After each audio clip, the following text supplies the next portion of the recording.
ترہیب اور ترغیب جو کہ اسلام کا مزاج ہے، تبشیر اور تنذیر نبی کا منصب ہے، اس کا مذاق اڑا کے رکھ دیا اور انہوں نے ایک متوازی دین دے دیا ہے، جس کے نتیجے کے اندر قوم کی بے عملی جو ہے وہ پختہ تر ہو گئی اور اس کو وہ دین کا رنگ دے رہے ہیں۔ اللہ کے محبوب علیہ الصلوۃ والسلام نے فرمایا کہ دلوں کو زنگ لگ جائے تو ذکر سے اتر دو، دلوں کو زنگ لگ جائے تو قرآن سے اتر دو، دلوں کو زنگ لگ جائے تو موت کی کثرت کے ساتھ یاد کرنے سے اتر دو۔ قرآن مجید کی تلاوت معمول زندگی بنا۔ وہ کہتے ہیں کہ چہرے کا پردہ نہیں ہے، ہاتھوں کا پردہ نہیں ہے، پاؤں کا پردہ نہیں ہے۔ شاید وہ اس بات کو جو ہے وہ سمجھنے سے قاصر ہیں کہ یہ محارم کے لیے ہے۔ عورت کا مخصوص اعضاء کا پردہ تو اس کے باپ سے بھی ہے، اس کے بھائی سے بھی ہے، اس کے محارم سے بھی ہے، حتیٰ کہ بیٹے سے بھی ہے۔ لیکن یہ جو اعضاء ہیں ان کا پردہ بھی عورت کے اوپر لازم ہے، چونکہ جو شر پیدا ہوتی ہے وہ چہرے سے اس کا آغاز ہوتا ہے۔ تو میں ایک بات کہا کرتا ہوں کہ یہ جتنے دلائل ہیں، ان دلائل کے جواب بھی علماء نے دیے ہیں، یہ ساری بحث کی جا سکتی ہے۔ میری مائیں بہنیں تصور کر لیں کہ سیدہ فاطمہ تو زہرا کا پردہ کیسا ہوگا، تو ان کے تصور میں حیا میں لپٹی ہوئی فاطمہ دکھائی دے گی۔ بلکہ سیدہ فاطمہ تو زہرا سے جب پوچھا گیا کہ عورت کا صحیح پردہ کیا ہے، تو انہوں نے کہا کہ عورت کا صحیح پردہ یہ ہے کہ وہ کسی مرد کو نہ دیکھے اور کوئی مرد اس کو نہ دیکھے۔ حضرت عبداللہ ابن مکتوم رضی اللہ تعالی عنہ کے سامنے ازواج مطہرات نے پردہ نہیں کیا تو وہ آنکھوں سے نابینے تھے، تو حضور نے اس پر انہیں تنبیہ کی کہ تم نے پردہ کیوں نہیں کیا؟ تو انہوں نے کہا حضور وہ تو نابینا ہے۔ تو فرمایا کہ تم نابینا تو نہیں ہو۔ تو پردہ مرد سے بھی ہے، جہاں فتنے کا امکان بھی ہو، شریعت نے وہ راستہ ہی مسدود کر دیا ہے تاکہ کل کوئی فتنہ کھڑا نہ ہو جائے۔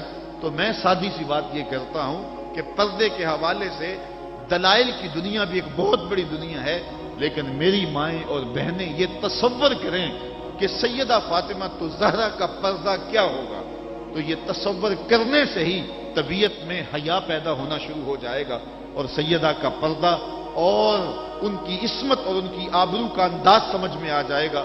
حضرت اسماء بنت امیس رضی اللہ تعالیٰ عنہ فرماتی ہیں کہ میں سیدہ فاطمہ زہرا کے پاس بیٹھا کرتی تھی اور انہیں سب سے زیادہ فکر اس بات کی تھی کہ زندگی میں تو عورت اپنے پردے کی حفاظت کر لیتی ہے، لیکن مرنے کے بعد جب پٹڑے پہ چارپائی پہ اسے ڈالا جاتا ہے تو اس کا جسم جو ہے وہ جنبش کرتا ہے اور وہ مختار نہیں ہوتی ہے، تو اعضاء دکھائی بھی دیتے ہیں، اعضاء کی حیت بھی سمجھ میں آتی ہے، تو یہ بڑا مشکل لمحہ ہوگا جو مرنے کے بعد درپیش ہوتا ہے۔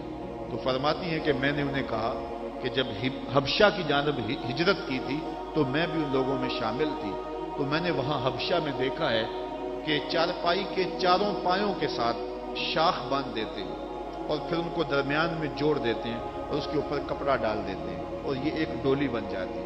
تو کہتی ہیں جب میں یہ بات بتائی تو سیدہ بہت زیادہ خوش ہوئی، کہا یہ تو ایک بہت اچھا طریقہ سمجھ میں آ گیا جس سے مرنے کے بعد بھی عورت کے پردے کی اور اس کے جسم کی حفاظت ہو سکے گی، کسی کی نظر نہیں پڑے گی۔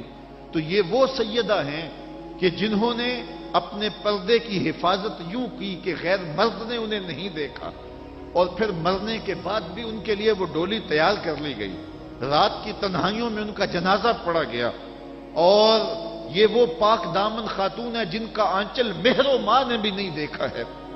اور جب قیامت کا دن ہوگا تو حضرت سیدہ فاطمہ زہرا 70,000 خواتین کے جلو میں نکلیں گی، تو آواز آئے گی یا اہل الجمع غدوا ابصارکم لأن فاطمہ بنت محمد حتی تمر، اے لوگوں نگاہیں نیچی کر لو، محمد عربی کی بیٹی کی سواری گزر رہی۔ تو دنیا پر بھی ان کے پردے کی حفاظت، بعد از وصال بھی، اور پھر قیامت کے دن بھی۔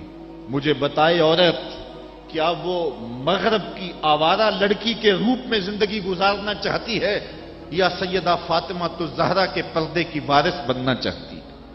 وہ سڑکوں پر لہرا کر چلنے میں فخر محسوس کرتی ہے یا کہ وہ اپنے مخصوص پردے میں لپٹ کر کے تقدس مہاب انداز میں گھر سے مجبوراً نکلنا پڑے تو نکلنا پسند کرتی ہے؟ کوئی بھی شریف زادی یہ پسند نہیں کرے گی کہ وہ مغرب کی حیا باختہ لڑکیوں کی طرح آوارہ مزاج ہو اور اس کی طرف شہوانی اور بھوکی اور غلیظ اور گندی نظریں اٹھے. وہ چاہے گی کہ میں تقدس معاب زندگی گزاروں. میری بہن، تیرا برقع تیرے لیے قید خانہ نہیں، تیرے برقعے کی ایک ایک سلوٹ تیرے حیا کا پہرا ہے.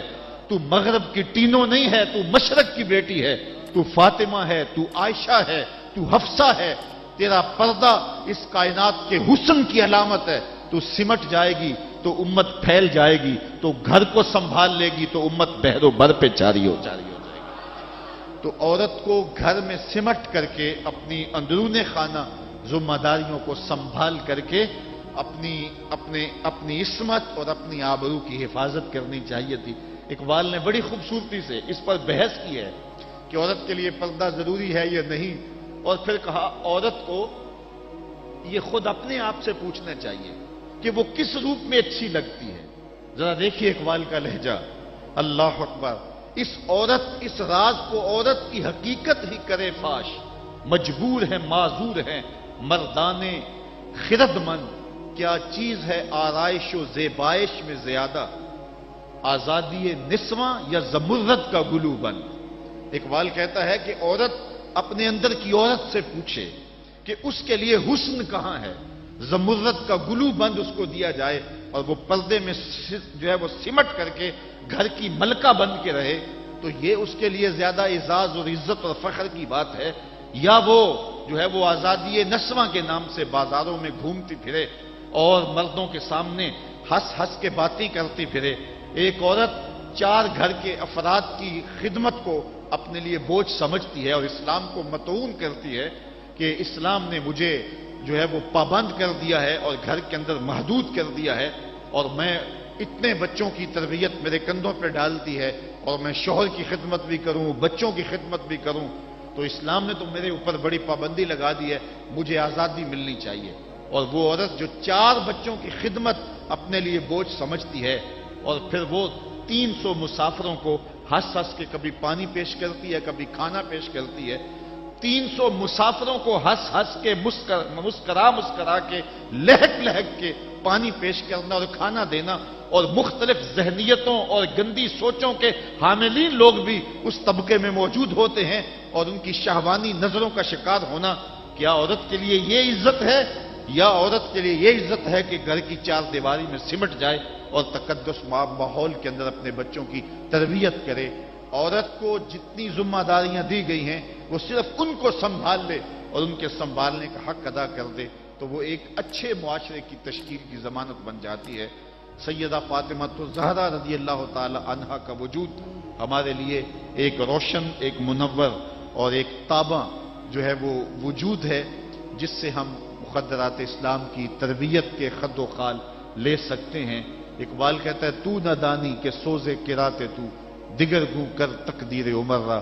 میری بہن، اگر تو بہن ہو کے قرآن پڑھے تو عمر کی تقدیر بدلتی ہے، اور اگر تو ماں ہو کے قرآن پڑھے تو بیٹا نیزے کی نوک پہ قرآن سناتا. کربلا کے تپتے ہوئے ریگزار میں پیاسا ہونے کے باوجود حضرت امام حسین جو باطل کے آگے ڈٹے ہوئے ہیں اور جھک نہیں رہے ہیں، اور 71 لاشیں کندھوں پہ اٹھا کے خیموں تک پہنچا چکے ہیں، پھر بھی استقامت کا کوہ گراں بنے ہوئے ہیں. یہ حسین ابن علی کا کمال تو دکھائی دیتا ہی دیتا ہے، لیکن ذرا غور کی آنکھ سے دیکھو، پیچھے فاطمہ کے دودھ کا اثر دکھائی دیتا ہے. تو اگر مائیں پردے میں سمٹ جائیں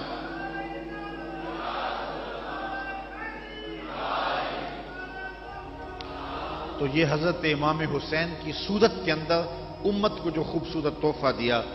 بلکہ یہاں اقبال تو بے خود ہو گیا نا، وہ کہتے ہیں آپے سے باہر ہونے کی کیفیت، کہ عقیدت کا رنگ ایسا چڑھا کہ بس جذبات سے مغلوب ہوا. اقبال کہتا ہے کہ وہ کہتا ہے کہ رشتہ آئین حق زنجیر پاس فرمانے جناب مصطفیٰ، ورنہ گردے تربتش گردید میں سجدہ برخا کے او پاشید میں. اے فاطمہ، جو کام تو نے کیا، اگر شریعت کے حکم کی زنجیریں میرے پاؤں میں نہ ہوتی اور آپ کے باپ کا ہی حکم کہ اللہ کے علاوہ کسی اور کو سجدہ جائز نہیں، یہ مجھے ملحوظ نہ ہوتا، تو میں کعبے کی طرف رخ کر کے سجدہ کرنے کی بجائے تیری قبر کی مٹی کی طرف منہ کر کے سجدہ کرتا. اور میں کعبے کا طواف کرنے کی بجائے تیری قبر کا طواف کرتا، کیونکہ جو کام تو نے کیا ہے وہ کسی اور نے نہیں کیا۔ نبی کے گھر کی ہے عظمت، نبی سے سنتے ہیں۔ علی کے گھر کی ہے عزت، علی سے سنتے ہیں۔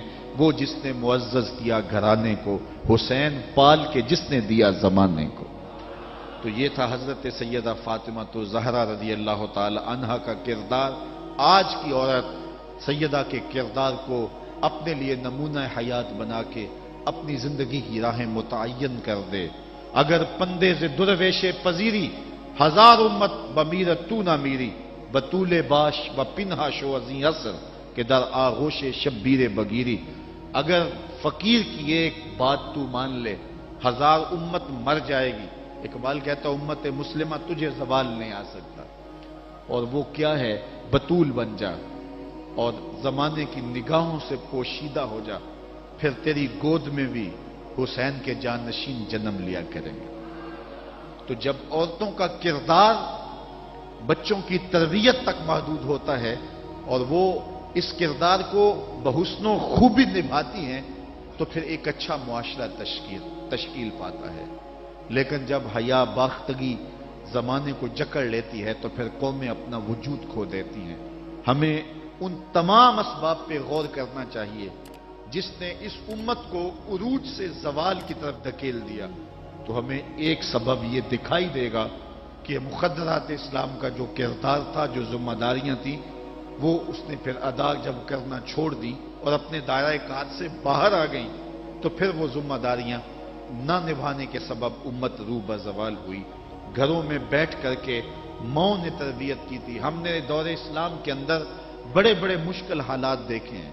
مشکل حالات میں جب اسلام پہ سخت سے سخت وقت آئے، لیکن جب درگاہیں بند ہوں گی، جب خانقاہیں بند ہو گئیں، جب مدارس دینیاں بند ہو گئے، جب اذانوں پہ پابندی لگ گئی، جب بہت کچھ ہوا تھا، لیکن ماں کی گود کی درسگاہ تو کبھی بند نہیں نہ ہوتی ہے۔ تو ماؤں نے اس وقت دین کو زندہ رکھا۔ آج بھی ہمیں اسی طبقہ نساء سے امید ہے کہ یہ دوبارہ امت کی نہضت کے لیے جو ہے وہ ایک با ہمت کردار ادا کریں گی۔ اللہ تعالیٰ خواتین اسلام کو حضرت سیدہ پاک کے اسوہ نور کی روشنی میں اپنی زندگی گزارنے کی توفیق عطا فرمائے۔ یہ جو سال ہا سال کے بعد اور سال کے دوران بھی ان کا تذکرہ کیا جاتا ہے، تو فضائل کا باب بھی اپنی جگہ پہ، لیکن ہمیں ان کی زندگی بطور نمونہ اختیار کر کے ماؤں بہن اور بیٹیوں کو اپنی زندگیوں میں شامل کر لینی چاہیے، تاکہ جو ہے وہ اس سے روشنیاں اور اجالے زندگیوں میں شامل کر لیے جائیں۔ اللہ تعالیٰ اپنی خاص رحمتوں سے ہمیں مالا مال کرے اور اپنی خاص کرم نوازیوں سے ہم سب کو اپنی رحمت